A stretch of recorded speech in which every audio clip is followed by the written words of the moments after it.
আসসালামু আলাইকুম। Welcome to spread happiness with Shrabani. বরিশালে এসে আমার যে জায়গাটা সবথেকে বেশি মন টানে সেটি হলো বেলস পার্ক। আর বেলস পার্ক মানেই আরমান ভাইয়ের চা, যেটি কখনোই মিস হয় না। তো কোনো এক সন্ধ্যায় বেলস পার্কে গিয়েছিলাম আরমান ভাইয়ের চা খেতে। চা খেয়ে তারপর ভাবলাম পেটটা আরেকটু ভরে নিই। তো ওখানে বসেই দেখলাম যে বিগ শেফ রেস্টুরেন্টে কিছু অফার দিয়েছে প্লেটারের উপর। তো ভালো একটা অফার পেয়ে সেখানে চলে গেলাম। বিগ শেফ রেস্টুরেন্ট বরিশালের চৌমাথা আর বটতলা রোডের মাঝ বরাবর অবস্থিত।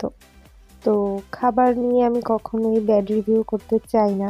খাবার ভালোই ছিল, তবে আমার মনে হয় আরেকটু ভালো তারা করতে পারতো। তো যাই হোক, ভিডিওটিও অনেক আগের করা, প্রায় ৮ মাস আগের ভিডিও। আপনাদের আগের ভিডিওতেই আমি বলেছিলাম যে আমি এখন আগের ভিডিওগুলোই আপলোড করব। আস্তে আস্তে আমার ডেইলি লাইফ ভিডিওগুলো আপনাদের সাথে শেয়ার করব। এই জন্যই এই আগের ভিডিওটি আপনাদের সাথে শেয়ার করা। এই সময় সাফিয়া দেখুন কত ছোট ছিল আর অনেক বেশি দুষ্ট ছিল। এখনও দুষ্ট আছে, তবে সাফিয়া এখন অনেক বড় হয়ে গিয়েছে। সে এখন অনেক কিছু বোঝে আর অনেক সুন্দর করে কথা বলতে পারে। আপনাদের সাথে সেই ভিডিওগুলো অবশ্যই শেয়ার করব।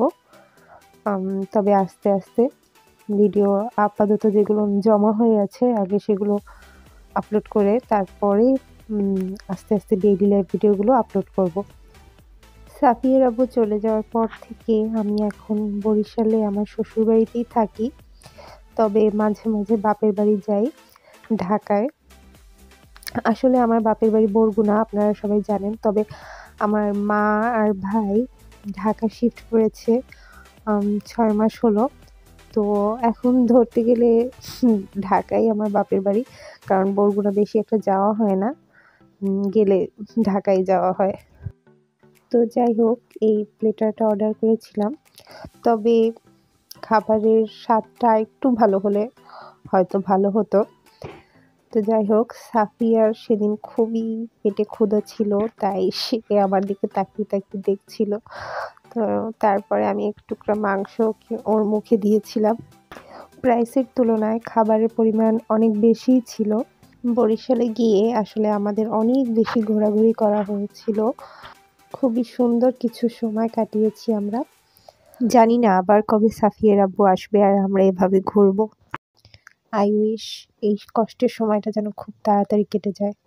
আমাদের সুন্দর সময়গুলোর সাক্ষী করে আজকের ভিডিওটি এখানেই শেষ করছি। আল্লাহ হাফেজ। আসসালামু আলাইকুম।